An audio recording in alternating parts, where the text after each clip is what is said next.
Hey, so it's Thursday today. Bit more of a down day today. And yeah, I just woke up thinking about last night and what happened because my girlfriend and I, we got into an argument. Like I said, we've been getting into arguments a lot. And I could talk about almost endlessly what we get into arguments about. But to be honest, that's not the real issue here. We can get into arguments about anything right now. It's because the underlying issue, the reason why, is because there's a break of trust right now. We don't trust each other. I might say I trust her, but you know, that's momentary when I say that. I'm sure by my actions, sometimes even I just do them unconsciously. Probably doesn't seem that way, and then her by her words and her actions certainly doesn't seem like she trusts me. And I've been in her position before. You know, it's tough to say because a lot of the things I've done to her, she then does to me, and then a lot of the things she does to me, I then do to her. We're like mirror reflections of each other, opposites in a way. And I always say this to her, and Steph, if you're listening to this right now, you literally are my opposite half, my other half. Everything that we've done to each other, everything, it's always been a two-way kind of thing, So, once upon a time, there was a period of time, and I'm sad to admit it, almost regretful, but I don't believe in regret. I think everything happens for a reason, and that we shouldn't live life with regret. But anyways, it pains me to say that there was a time where I didn't trust her as much as I should have. And in a way, I tried to control her moves in life because I thought I could probably, control them better than she could herself. I thought my vision, my suspected outcomes for every move would be better than what she'd be able to achieve. And that was so wrong.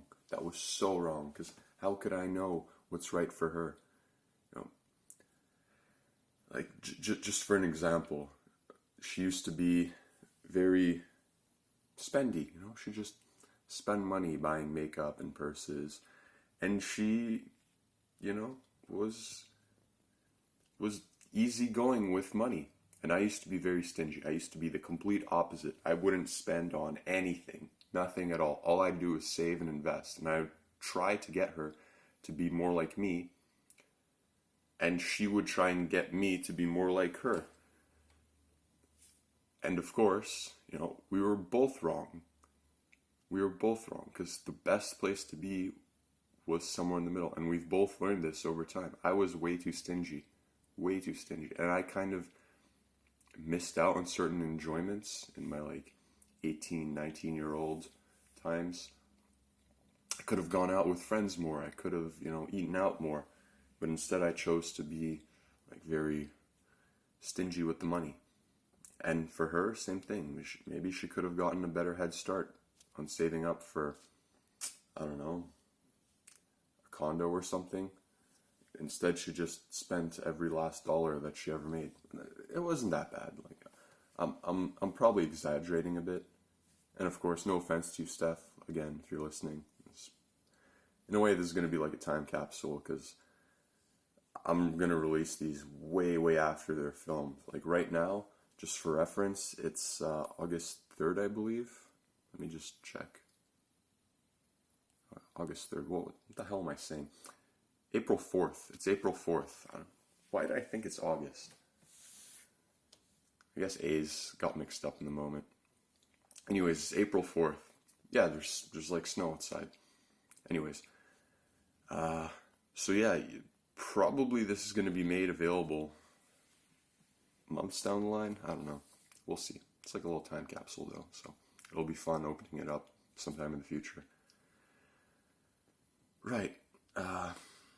But that lack of trust, I wanted to control her because I thought I knew better.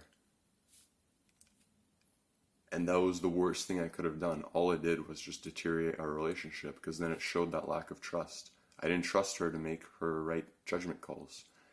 And now I feel like I'm kind of eating my own medicine, that she doesn't trust me. Like yesterday, I came to her all happy because I was so excited. Like my whole life is kind of, all the pieces are coming together, and I was so happy to announce that, yeah, I'm building a website and my business plan and how we're setting that up and all the steps. I just registered it recently. It's got its official name. And I was building the website, and then I wanted to talk a bit about my whole business model and how wonderful it is, because I don't want to be like any other business. I mean, I've said it before, right? Business is like the most powerful tool in a way that humanity's ever created. It's just this great way of bringing people together and kind of pooling resources and pooling intelligence so that we can create marvelous feats together. And instead, business has kind of been corrupted into this means of, exploiting resources, exploiting humanity, just extracting so much value at the expense of other people. It should be for the benefit of people.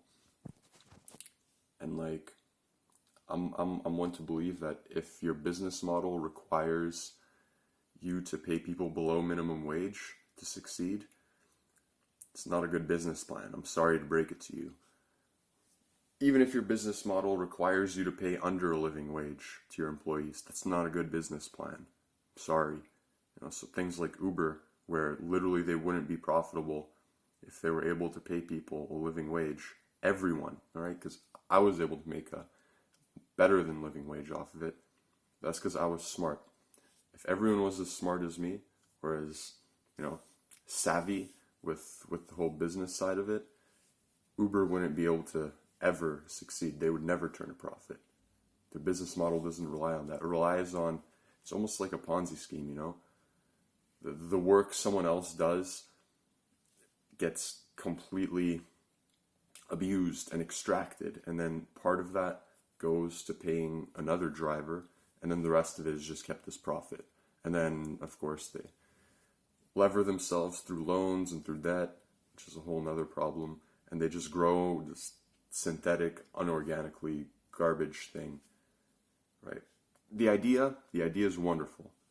The whole idea of sharing cars, sharing rides, an economy of that's great. That's hella efficient and probably a good thing for humanity, but it's just being executed poorly because it's being executed on greed and on maximizing profit rather than maximizing value for the people. That's what businesses are for. They're not for the business owner. They're for the people.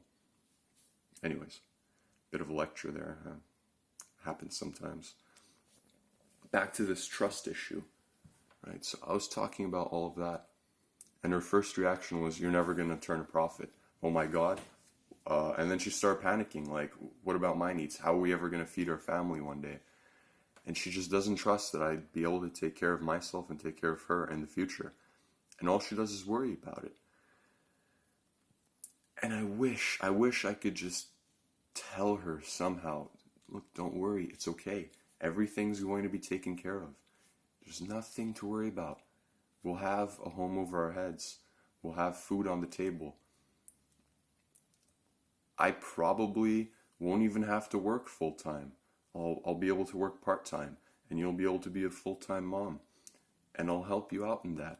And we'll be this wonderful team together.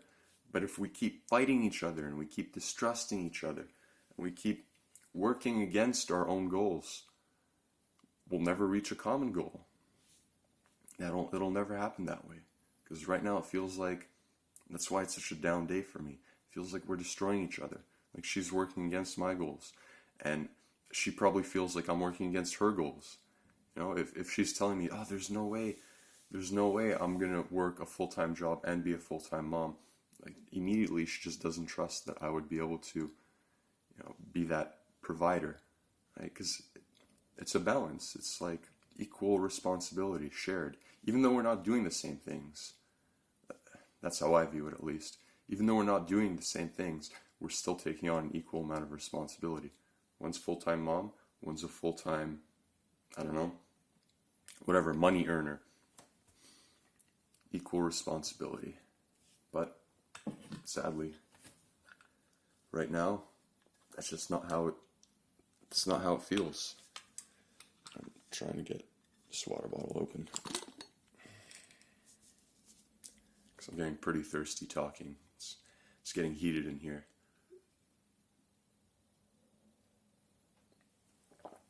It just makes me wonder sometimes.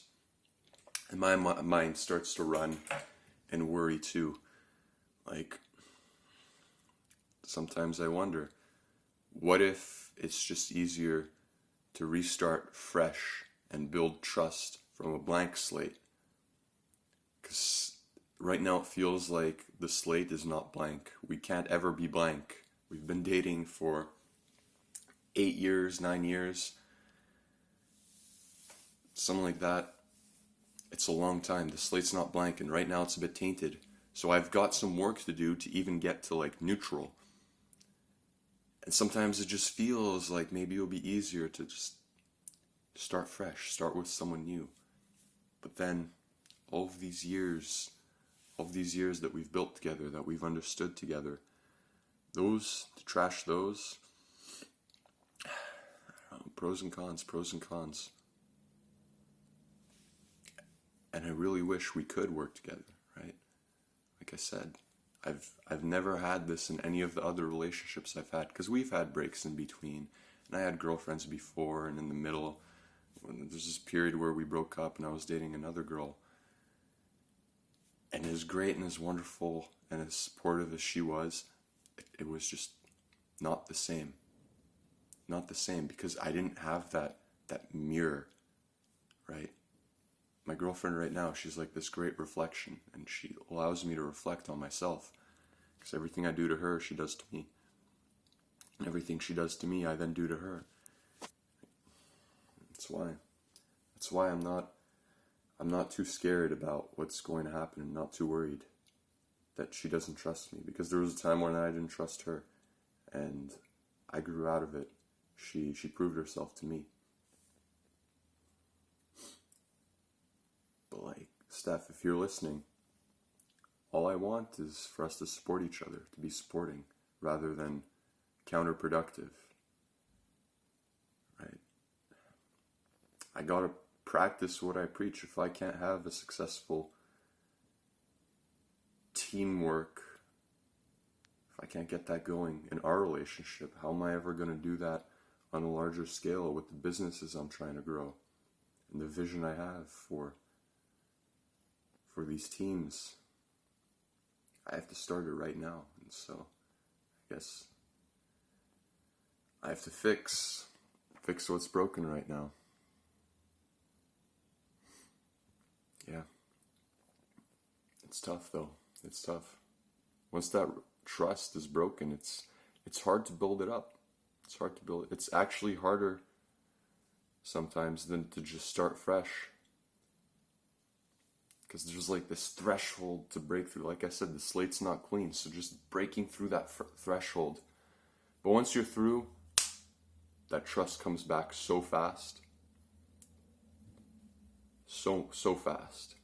It's just, yeah, it feels like there's a cap. Just gotta pop through the cap, and then it's up and it's fine. It'll actually be better than starting fresh. You know, it's, like I said, it's the pros and cons, the trade-offs. It might be easier to start off fresh, but you won't get as far. At least I won't feel like it. Oh man, just a really confusing time, and like, goddamn, you're making me eat my own medicine right now, and I'm so sorry for what I did to you. I'm so sorry I didn't trust you back then. I should have, and I should trust you now. I know what you're doing for yourself is the best. It's better than what I could do for you. But I just want to be a partner and help you get there too. And I want you to be my partner and help me get to where I need to be as well.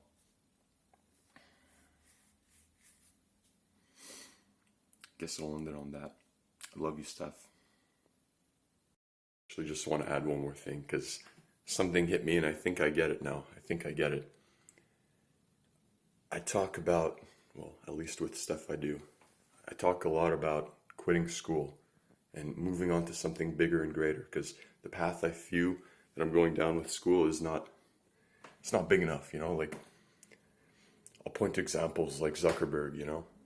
He quit school early because there's nothing he could have done down that path that could have achieved as much greatness, could have brought people as close together as just quitting it and starting something exactly how he wants it. Starting Facebook, starting that network to bring people together, right? That's what I want to start. I want to start something like that too. It's not the same as Facebook. It wouldn't be a software-based thing. My vision is more like sharing, just basically sharing, you know. I want to rethink ownership. I'm trying to create a model of distributed ownership where through sharing by one object serving multiple people instead of just one, we're able to, you know, as a collective, get more value out of it, more value. And everyone, you know, I can imagine a world where nobody's hungry because we share our assets instead of hoarding them and you know, keeping them as an ownership kind of deal. But it's that risk that I take in quitting school. And I'm sure she views it as me just not having the balls in a way to do whatever it takes because I'm giving up. I'm giving up on school.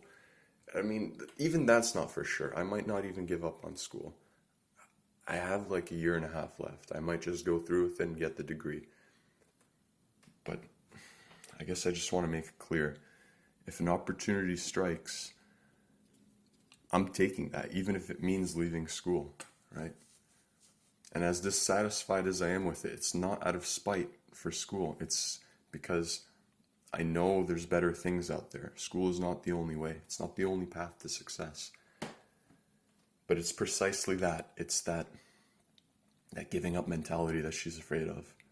You know, when she says, I'm going to have to work a full-time job and raise kids, and I don't want to do that, it's because she doesn't trust that I will do whatever it takes. If I have to work 60 hours a week to make ends meet, like, that's what I'll have to do, and I'll fucking do it.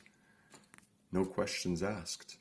And then I talk about having free time and leisure and not wanting to work for money, but just working out of the joy that it brings me, even if it's for less than minimum wage or even for free, just volunteering my time.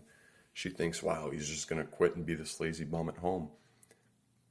No, like, man, I've done such a bad job of explaining this, such a bad job of explaining it to her. And it's like just this negative feedback loop because the less we trust each other, the less we understand each other.